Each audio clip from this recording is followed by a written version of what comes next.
한국의 사도 바울이라 불리는 이기풍 목사님이 계십니다. 이분은 한국 장로교 초대 목사 7명 중에 한 분으로 제주도에서 선교를 하신 분입니다. 이기풍 선교사님은 조랑말을 타고 제주도를 돌아다니면서 전도합니다. 목숨을 아끼지 않고 죽어가는 사람들을 구해주고 자신은 굶어도 가난한 사람들과 천대받는 사람들에게 먹을 것을 나누어 주었습니다.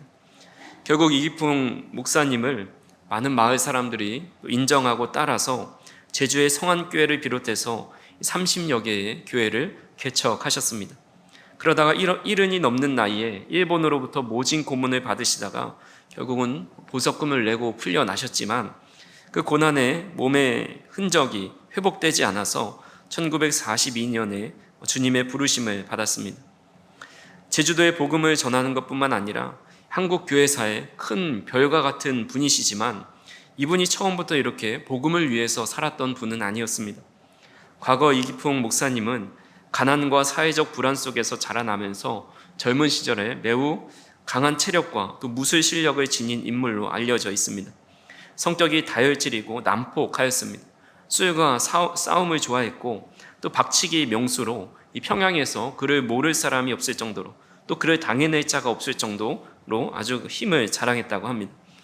1885년에 선교사들이 복음을 가지고 한국 땅에 왔을 때에 이기풍 목사님이 장터를 지나가는데 큰 코를 가진 외국인들이 죄를 회개하고 예수를 믿으라는 이런 복음을 전하는 소리를 듣게 됩니다.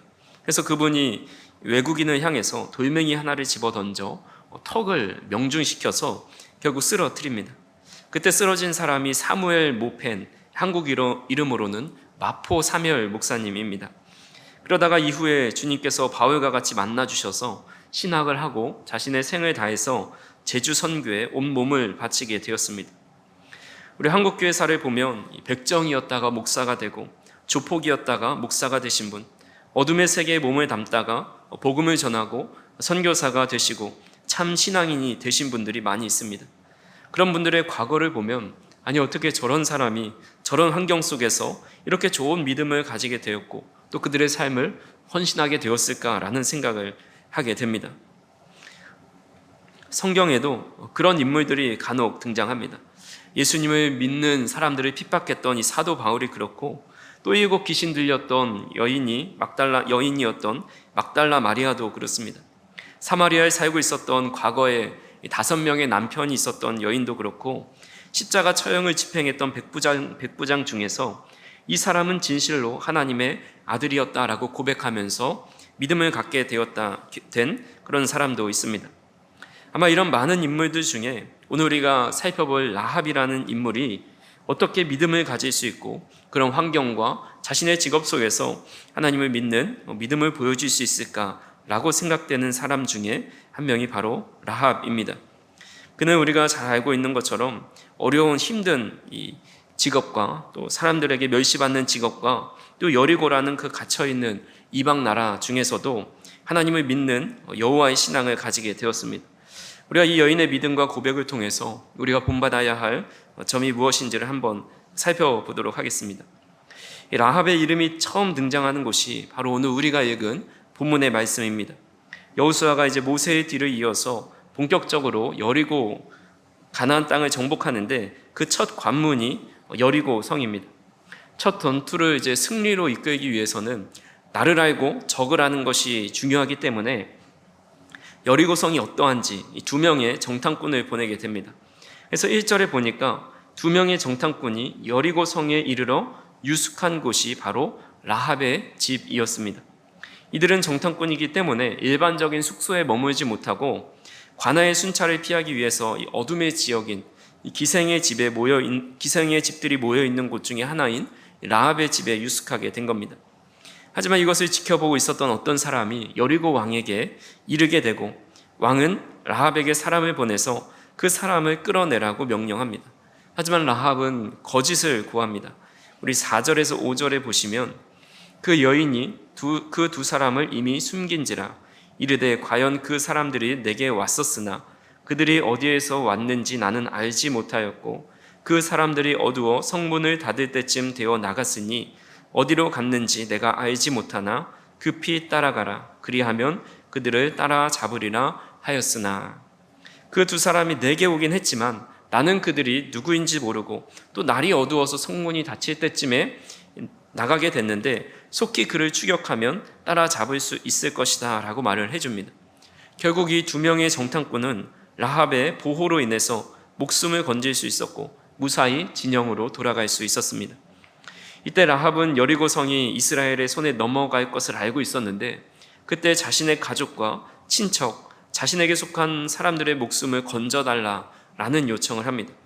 두 정탐꾼은 그의 요구에 그렇다고 약조를 하고 그 증표로 창문에 빨간 줄을 달아 놓으면 그 집은 구원을 받게 된다라고 약조합니다. 결국 라합은 여리고의 모든 사람들이 다 죽어갈 때 그와 그의 집만은 구원을 받았고 이후 유다 지파의 살몬과 결혼해서 이 다윗의 고조 할머니가 됩니다. 우리 마태복음 1장 5절에서 6절을 통해서 한번 확인해 보겠습니다. 같이 한번 읽어보겠습니다. 살몬은 라합에게서 보아스를 낳고 보아스는 루색에서 오벳을 낳고 오벳은 이새를 낳고 이새는 다윗 왕을 낳으니라. 다윗은 우리아의 아내에게서 솔로몬을 낳고 룻도 이방 여인이었기에 또 라합도 이방 사람이지만 예수님의 족보에 들어갈 수 있다 하여도 그의 직업은 몸을 파는 창녀였습니다. 그럼에도 그가 예수님의 족보에 들어가고 이스라엘 사람들의 가장 존경하는 다윗의 조상이 된 것은 정말 놀라운 일이 아닐 수가 없습니다. 이런 라합의 믿음에는 특별한 점이 있습니다. 첫 번째로 그는 믿을 수 없는 중에 믿음을 가졌다라는 겁니다. 라합이 여리고 정탐꾼에게 자신의 믿음을 갖게 된 그 경위에 대해서 이렇게 말을 합니다. 우리 본문 10절 말씀을 같이 한번 읽어보겠습니다. 이는 너희가 애굽에서 나올 때에 여호와께서 너희 앞에서 홍해의 물을 마르게 하신 일과 너희가 요단 저쪽에 있는 아모리 사람의 두 왕 시혼과 옥에게 행한 일 곧 그들을 전멸시킨 일을 우리가 들었음이니라. 라합은 본래 신앙이 없었던 사람입니다. 그녀는 하나님에 대한 소식조차 마음대로 들을 수 없는 곳에 살고 있었기 때문입니다. 그러다가 어느 날 이스라엘 민족들이 출애굽한 이야기가 소문처럼 퍼지기 시작했습니다. 홍해의 물을 마른 땅처럼 건넌 이야기, 출애굽기 14장에 잘 나타나 있습니다. 또한 아모리 사람 시혼과 옥을 전멸시킨 이야기는 민수기 21장에 기록되어 있습니다. 시혼은 헤브론의 왕으로 이스라엘이 그 땅을 지나가기만 하겠다고 했지만 그것을 거부하고 전쟁에 나왔다가 패배합니다. 또 바산한 옥도 좋은 체구와 강력한 군대를 소유하고 있었지만 이스라엘 민족에게 전멸당했습니다. 여리고 사람들은 이런 초자연적인 기적과 주변의 강대국들이 패배하고 40년 동안 광야에서 살아남은 이스라엘 민족들을 예의주시하고 있었던 겁니다. 그런데 그런 그들이 가나안 땅을 정복하려고 여리고로 온다는 소문을 들은 겁니다. 11절 말씀 같이 한번 읽어보겠습니다. 우리가 듣자 곧 마음이 녹았고 너희로 말미암아 사람이 정신을 잃었나니 너희의 하나님 여호와는 위로는 하늘에서도 아래로는 땅에서도 하나님이시니라. 아멘. 여리고 사람들이 이 소식을 듣고 정신을 잃을 정도로 큰 패닉에 빠지게 됩니다. 그도 그럴 것이 이스라엘 백성들이 제사장을 앞세워 7일 동안 여리고 성을 돌게 됩니다. 그 대열을 쳐서 나올 생각을 여리고 사람들이 하나도 하지 못합니다. 보통은 선발대를 전투에 뛰어난 군인들을 배치하는데 전투력이 전혀 없는 제사장과 법궤를 앞세운 모습을 보고 그 취약한 것을 치러 나올 법하지만 여리고 사람들은 겁에 질린 듯이 쥐죽은 듯이 성문을 걸어 잠그고 있었기 때문에 이들이 얼마나 정신을 놓고 있었는지 또 그것으로 인해서 얼마나 패닉에 빠져 있는지를 잘 알려줍니다. 그런데 이런 하나님의 능력을 들었음에도 이곳에 진정 하나님을 두려워하고 하나님을 참 하나님으로 믿는 사람은 라합밖에 없었습니다. 더군다나 라합이 하나님에 대해 알고 있는 것이라고는 그들에게 들려온 소문밖에 없었습니다. 그것에 유명한 랍비가 있었던 것도 아니고 하나님에 대해서 알 수 있는 그런 성경을 읽어볼 수 있는 것도 아니었습니다. 하지만 그는 하나님께서 이 초자연적인 역사로 이스라엘 백성들을 돌봐주신 그 사실 하나만 듣고 하나님은 위로는 하늘에서도 아래로는 땅에서도 오직 유일한 하나님이다라고 고백하고 있는 겁니다. 즉 라합이 믿음을 갖게 된 것은 많은 지식을 가지고 또 많은 것을 배워서가 아닙니다. 좋은 직업을 가진 것도 아니었습니다. 사회에서 가장 천대받는 창녀였고 하나님에 대해 쌓을 지식도 없었지만 또 사회에서 직업과 환경 속에서 너무나도 어려움 속에 있었지만 그는 그런 것과 관계없이 믿음을 가질 수 있게 되었다라는 겁니다. 과거 우리나라 믿음의 선조들이 그랬지요. 우리 현대인들에 비해서 많이 가난하고 또 아는 것도 별로 없었습니다. 우리처럼 많이 배운 것도 아니고 체계적으로 믿음에 관한 성장을 이룬 것도 아닙니다. 교회 장의자가 있는 교회가 별로 없었고 차가운 마룻바닥에 방석 하나 깔아놓고 예배를 드리는 교회들이 많이 있었습니다. 교회 가려면 거리가 멀고 눈이 오거나 비가 오거나 하면 그 길이 너무 험난해서 교회 한번 찾아가는 것도 많은 시간과 때로는 위험이 찾아오기도 했습니다. 그럼에도 한국교회 초기 성도들은 늘 교회를 찾아 기도하였고 또 하나님을 정성껏 섬겼습니다. 예수님을 위해서라면 불편을 감수하기도 하고 남편과 때로는 부모의 핍박 속에서도 끝까지 믿음을 지켜나갔습니다. 반면 우리 현대인들은 신앙생활하기가 너무 편합니다. 좋은 교회 시설들이 있고 차량 운행도 다 해주는 교회들이 많이 있습니다. 교회마다 체계적인 성경 프로그램도 있고 또 여러 목사님이나 교수님들의 좋은 설교와 강의를 들을 수가 있습니다. 그런 강의를 통해서 지식적으로 상당한 수준에 이르러서 어떤 분들은 목회자보다 더 많이 하시는 분도 참 많이 있습니다. 하지만 과거 우리 믿음의 선조들과 또 우리들의 믿음을 비교해 보면 그 믿음의 비교 대상이 되지 않을 정도로 우리가 참 연약한 믿음을 가지고 있다라는 생각이 듭니다. 그분들과 우리의 무슨 차이가 있기 때문에 또는 라합과 우리의 믿음에는 무슨 차이가 있기 때문에 이렇게 차이가 많이 나는 것일까요? 라합은 가난한 심령을 가진 순수한 믿음이었습니다. 그는 하나님에 대한 지식이 적었어도 하나님만을 알았습니다. 하나님이 아니고서는 자신의 삶에 희망이 없다는 것을 알고 하나님만을 붙잡은 것입니다. 한국교회 초대 성도들도 가난하고 아는 지식이 없었지만 하나님은 창조주이시고 예수님은 나를 위해 죽으시고 성령님은 나와 늘 함께 하신다라는 그 사실 하나만 붙잡고 알고 있었습니다. 그것이면 충분했기 때문입니다. 저와 우리 성도님들도 많이 아는 것도 중요하지만 아는 것을 믿는 것이 더 중요합니다. 믿음을 가지는 데는 하나님이 나를 창조하시고 예수님이 나를 위해 죽으시고 성령님께서 나와 함께 하신다라는 사실 하나만 알아도 믿음이 생겨날 수 있습니다. 모든 것을 걸 수 있는 믿음이 됩니다. 그렇게 간절히 바라기는 하나님께서 우리에게도 은혜를 주셔서 우리가 비록 하나님에 대해 알고 있는 것은 적다 할지라도 하나님을 있는 그대로 믿어지고 또 작은 지식을 통해서도 하나님을 온전히 신뢰할 수 있는 믿음을 가지는 저와 우리 성도님들이 되기를 간절히 소망합니다. 두 번째로 이 라합은 살아있는 믿음을 가지고 있었습니다. 라합은 2명의 정탐꾼을 숨겨주었죠. 이 정탐꾼을 숨겨준다는 것은 곧 나라를 배반한다는 것을 의미합니다. 그리고 그 사실이 발각되면 그 사람뿐만 아니라 집안 모두가 죽임을 당합니다.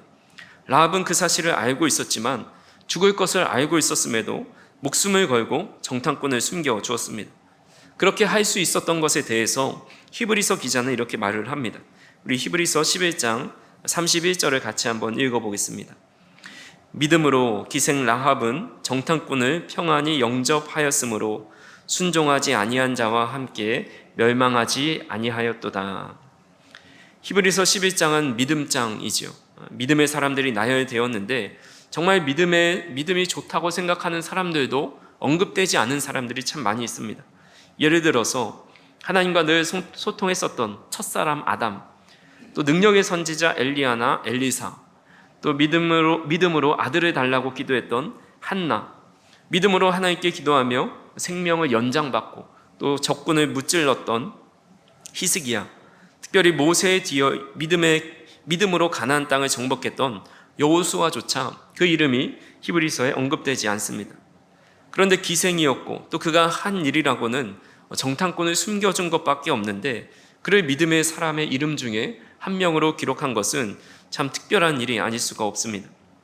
그는 그가 알고 있는 전부를 믿음으로 행했기 때문에 그렇게 기록되지 않았나 생각을 해봅니다.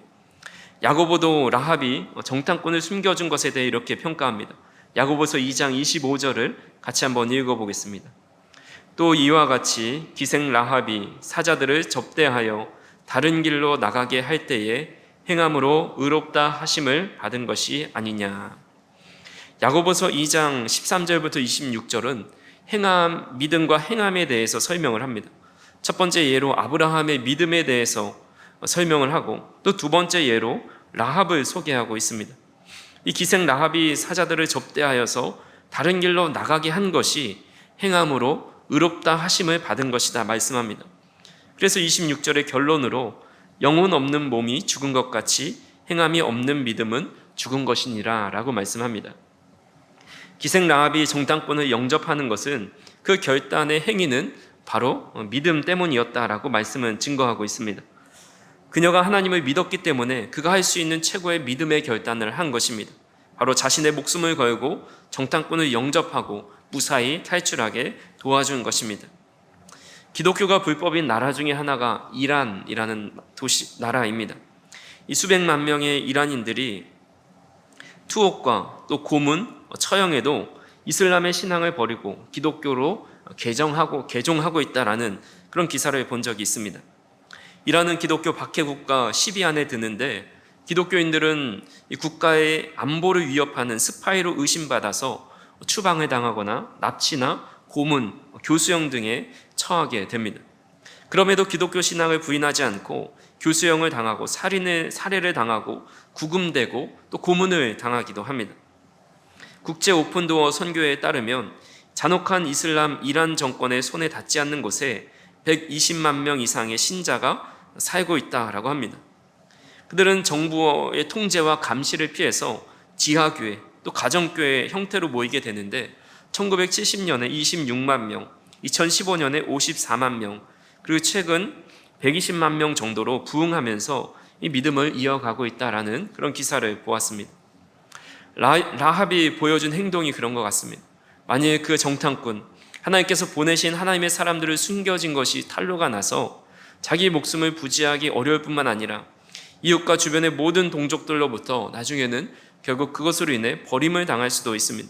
그런 위험에도 불구하고 이 과감한 결단을 하도록 만든 것은 그녀가 하나님을 믿는 믿음이 확고했고, 하나님만이 자신을 구원하시고 또 자신을 지켜줄 수 있다라는 것을 믿었기 때문입니다.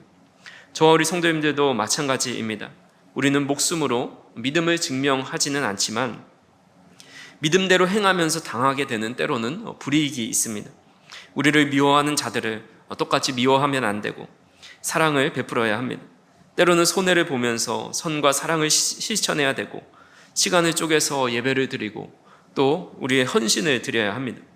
사실 믿음 생활하는 것은 우리 육체적인 삶으로 본다면 플러스 되는 것이 아니라 마이너스 될 때가 많이 있습니다. 믿음을 지켜나가는 것이 비록 우리의 삶에 마이너스가 되고 때로는 마음이 상하게 되고 어려움을 겪는다 하여도 끝까지 믿음을 지켜나가고 사랑을 실천하고 하나님을 예배하며 살아가는 것이 우리의 믿음이 살아있다라는 것을 증명하는 행위가 된다라는 것을 꼭 기억하시길 바랍니다. 그래서 저와 우리 성도님들이 우리가 알고 있는 것을 그대로 행하며 살아가는 것, 하나님을 예배하는 삶을 그대로 늘 예배하며 또 주님의 사랑을 실천하며 살아가는 것이 바로 우리 또한 믿음을 증명하는 삶이다라는 것을 꼭 기억하며 라합처럼 믿음을 증명하는 살아있는 믿음을 가지는 저와 우리 성도님들이 되기를 간절히 소망합니다. 마지막으로 라합은 이런 믿음을 통해 큰 은혜 두 가지를 받았습니다. 첫 번째로 그녀와 그녀의 가족이 구원을 받게 됩니다. 라합은 정탐꾼들에게 자신의 가족을 구원해 달라는 것을 요구했고, 또 정탐꾼들은 그 요구를 받아들였습니다. 여리고성이 여호수아서 6장에 무너지는데, 그때 라합의 집이 어떻게 되었는지 6장 25절에 기록하고 있습니다. 같이 한번 읽어보겠습니다. 여호수아가 기생 라합과 그의 아버지의 가족과 그에게 속한 모든 것을 살렸으므로 그가 오늘까지 이스라엘 중에 거주하였으니, 이는 여호수아가 여리고를 정탐하려고 보낸 사자들을 숨겼음이었더라. 아멘. 라합이 가진 믿음으로 라합과 그의 아버지 집과 그의 후손들이 다시 믿음의 반열, 이스라엘 민족 속에 들어가 살게 되었습니다. 여리고의 모든 생명이 다 멸망받을 때 그들의 가정만이 구원받는 은혜가 있었다라는 겁니다. 노아 시대 때 하나님께서 세상에 악한 것뿐임을 보시고 결국 온 세상을 심판하십니다. 그때 믿음의 사람 노아와 그의 가족은 방주를 통해 구원해 주십니다. 소돔과 고모라를 심판하실 때 아브라함의 조카 롯은 그곳의 사람들과 다른 삶을 살아갔습니다. 그 성의 풍조를 따르지 않고 그 성에 찾아온 손님을 끝까지 보호해 줍니다. 하나님은 롯의 그런 믿음을 통해서 그의 가정을 구원해 주셨습니다. 물론 가정의 한 명만 믿으면 나머지 모든 가족 구성원들이 구원을 받는다라는 말씀을 드리는 것이 아닙니다. 믿음의 한 사람이 바로 서 있으면 환난 날에 하나님께서 은혜를 그 가정에게 베풀어 주시고, 또한 그 믿음의 한 사람이 온전히 서 있으면 그 사람을 통해서 그 온 집안이 구원에 이르는 통로가 되어진다라는 겁니다. 아마 성도님들 중에서도 처음 신앙생활을 하고 결국 시간이 흘러서 그 믿음을 잘 지켜내어서 온 가족이 구원을 받게 되는 그런 은혜를 경험하신 가족도 있을 거라 생각이 됩니다. 그래서 간절히 바라기는 저 우리 성도님들이 각 가정에 굳게 서 있는 그 믿음의 한 사람들이 다 되셔서 그 가정에 하나님의 은혜가 있고 또 구원의 통로로 귀하게 쓰임받을 수 있기를 간절히 소망합니다. 두 번째로 그녀의 이름을, 라합의 이름을 빛나게 해주셨습니다. 앞에서 말씀드린 대로 라합은 마태복음 1장에 기록된 예수님의 족보에 그 이름이 기록됩니다. 마태복음에 기록된 예수님의 족보에는 총 46명의 이름이 기록되어 있고 그 중에 5명의 여인이 기록되어 있습니다. 이방인이자 비천한 신분을 넘어서서 당시 부정한 신분으로 여겨졌던 그가 예수님의 족보에 들어갈 수 있었던 것은 온전히 하나님의 은혜라 할 수가 있습니다. 마태가 유대인들을 위한 복음서를 기록하면서 이 라합과 같은 여인을 기록하는 것을 보면 어떻게 보면 굳이 쓸 필요가 없는 겁니다. 오히려 사람들의 반감을 살 수 있고 예수님의 고귀한 혈통에 오점을 남기는 그런 일일 수가 있습니다. 그래서 아마 저나 우리 성도님들이 마태의 입장이라 한다면 굳이 라합을 그곳에 적을 이유가 없습니다. 이 족보에는 남성의 이름만 적어도 되는데 굳이 라합의 이름을 적을 필요가 없다라는 겁니다. 그럼에도 마태가 라합을 마태복음의 족보에 기록해 놓은 것은 성령의 감동 때문입니다. 즉 하나님께서 그 이름을 빛나게 하셔서 후손에게 그의 이름을 기억하게 하기 위함이라는 겁니다. 또한 앞에서 말씀드렸다시피 그녀의 이름이 히브리서 11장에 또한 나옵니다. 믿음은 히브리서 11장은 믿음의 사람들의 명예의 전당이라고 할 수가 있습니다. 만약 저나 여러분들이 이곳에 여호수아 2장에 믿음의 인물을 기록해야 한다면 누구를 기록하겠습니까? 여호수아 2장에 여호수아와 라합의 이름이 등장하는데 이 두 명 중에 누구를 기록하겠냐라는 것입니다. 여호수아는 남자였고 라합은 여자였습니다.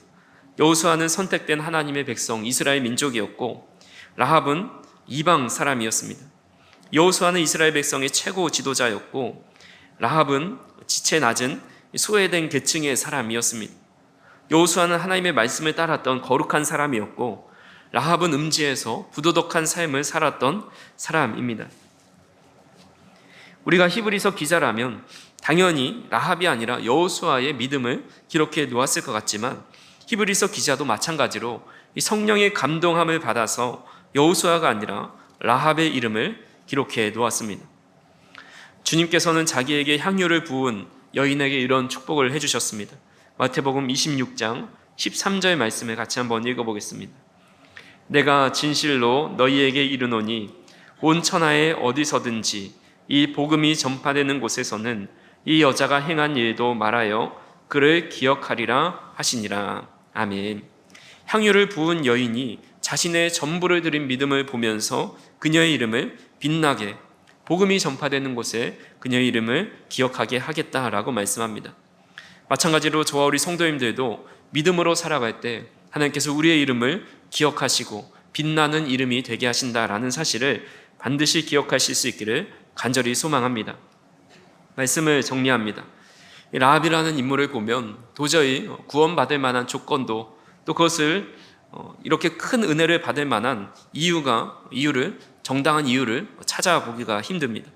하지만 그는 정말 큰 은혜를 받았고 이런 믿음의 반열에 오르는 거룩한 사람이 되었습니다.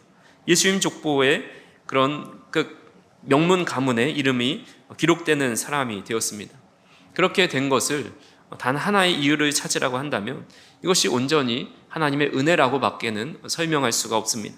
수많은 사람 중에 굳이 라합을 택하셔서 그를 살리시고 믿음의 조상이 되게 하신 것, 그것이 바로 하나님의 은혜이고, 그 모든 은혜를, 그런 은혜를 받은 사람들이 바로 라합과 같은 우리도 그 라합을 본으로 삼아서 어떤 사람이든지 구원에 이를 수 있다라는 것을 우리에게 보여주고 계시는 겁니다.